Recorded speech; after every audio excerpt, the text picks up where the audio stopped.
Hello friends, my name is Sushil Kumar Chaurasia. Welcome to my channel Piya Baba academy. Friends, आज से हम English grammar की शुरुआत करेंगे। सबसे पहले इसमें हम एसबीओ रूल देखेंगे।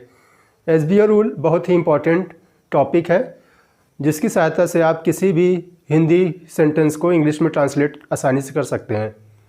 आइए देखते हैं एसबीओ रूल। जैसा हम वाइट बोर्ड में देख रहे हैं, एसबीओ रूल।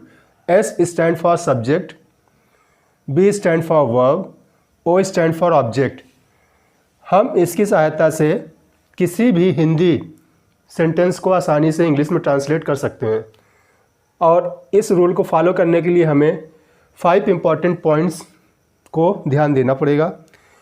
ये पॉइंट्स क्या क्या है वो आपके सामने ये है, जिसको मैं डिस्कस करूँगा। फर्स्ट, सब्जेक्ट, जिसे हम डूअर भी कहते हैं, हिंदी में कर्ता। सेकेंड, वर्ब, क्रिया, कौन सा काम हो रहा है। थर्ड, अफेक्टेड पर्सन, किस व्यक्ति पे काम हो रहा है।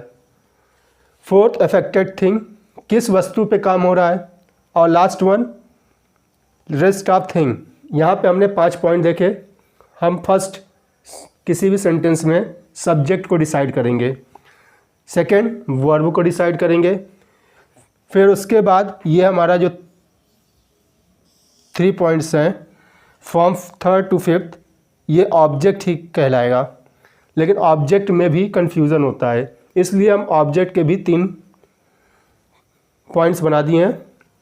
जैसे कि सबसे पहले अफेक्टेड पर्सन आएगा, फिर उसके बाद अफेक्टेड थिंग आएगा, फिर उसके बाद रेस्ट ऑफ थिंग आएगा।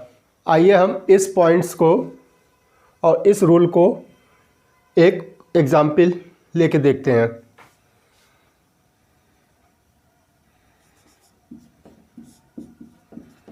कल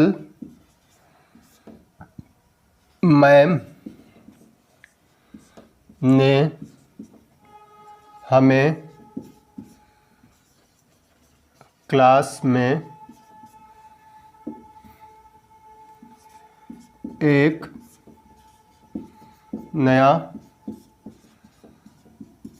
टॉपिक दिया। और हम इस सेंटेंस को इस रूल के थ्रू इंग्लिश में ट्रांसलेट करेंगे। इस सेंटेंस में हम सबसे पहले फर्स्ट पॉइंट देखेंगे, सब्जेक्ट, कि यहाँ पे सब्जेक्ट कहाँ है। तो सब्जेक्ट वही होता है जो क्रिया को करता है। तो कल मैम ने हमें क्लास में एक नया टॉपिक दिया, तो यहाँ पे मैम जो होगा हमारा सब्जेक्ट होगा। तो रूल के हिसाब से पहले हम यहाँ पे लिख देंगे सब्जेक्ट में मैम। फर्स्ट सब्जेक्ट हो गया। दूसरा देखते हैं वर्ब, क्रिया। क्रिया क्या है? दिया, मतलब देना। कब दिया था? कल। तो ये कल मीन्स पास्ट टेंस की बात हो रही है, तो इसलिए यहाँ पे गिव, गेव, गिवन, तो यहाँ पे सेकेंड फॉर्म लगेगी। तो ये हमारा क्या हुआ? वर्ब। तो ये हमारा क्या हो गया? Gave, second form of verb, because it is in past tense. अब तीसरा देखते हैं अफेक्टेड पर्सन।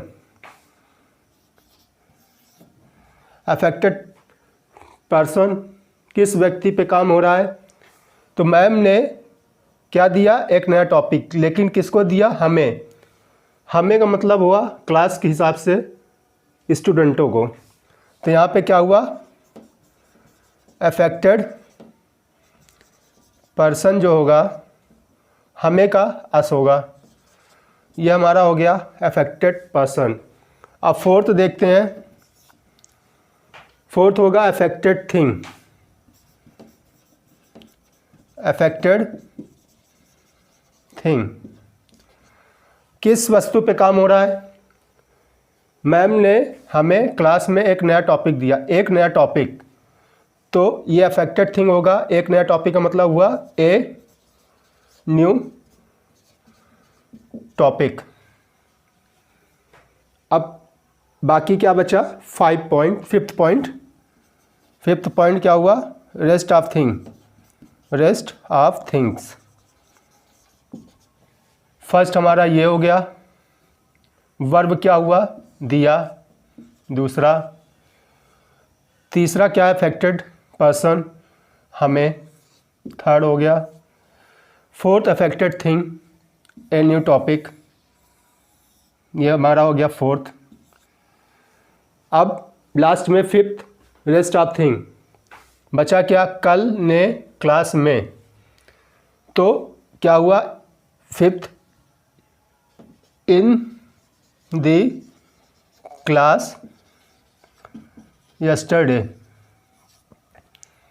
क्लास में, इन द क्लास कल, यस्टरडे।